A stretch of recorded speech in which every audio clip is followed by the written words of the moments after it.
పోషకాలేమి పోకుండా బీరకాయ పచ్చడి ఒకసారి ఇలా చేసుకొని తింటే టేస్ట్ అయితే చాలా బావుంటుంది. అందుకోసం ముందుగా ఒక 2 బీరకాయలు తీసుకొని పైపైన పీల్ చేసుకోవాలి. మొత్తం పొట్టయితే తీసుకోకూడదు.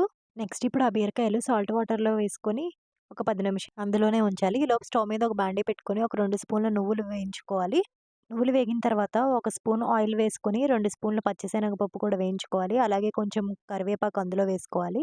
ఇప్పుడు మరి కాస్త ఆయిల్ వేసుకొని మన కారానికి తగినంత పచ్చిమిర్చి వేయించుకోవాలి. ఇప్పుడు అదే బాండీలో కొంచెం ఆయిల్ వేసుకొని కట్ చేసేసుకున్న బీరకాయ ముక్కలు వేసుకొని మూత పెట్టుకోవాలి. అవి కొంచెం ఉడికిన తర్వాత టమాటో కూడా వేసుకొని ఉడికించుకోవాలి. టమాటో కూడా ఉడికిన తర్వాత కొంచెం చింతపండు వేసుకొని అంతా కలపాలి. ఇప్పుడు ఒక మిక్సీ జార్ తీసుకొని ముందు ఫ్రై చేసుకున్న నువ్వులు, పచ్చిమిర్చి మిక్సీ పట్టుకోవాలి. నెక్స్ట్ ఇప్పుడు చల్లారిన బీరకాయ ముక్కలు కూడా అందులో వేసుకొని వెల్లుల్లి, జీలకర్ర, సాల్ట్ వేసుకొని మిక్సీ పట్టుకోవాలి. ఇప్పుడు తాలింపు కోసం అదే బాండీలో ఆయిల్ వేసుకొని తాలింపు దినుసులన్నీ వేసుకొని ఫ్రై చేసేసుకొని బీరకాయ పచ్చడిలో వేసుకోవడమే. రెసిపీ నచ్చితే సబ్స్క్రైబ్ చేసుకోండి.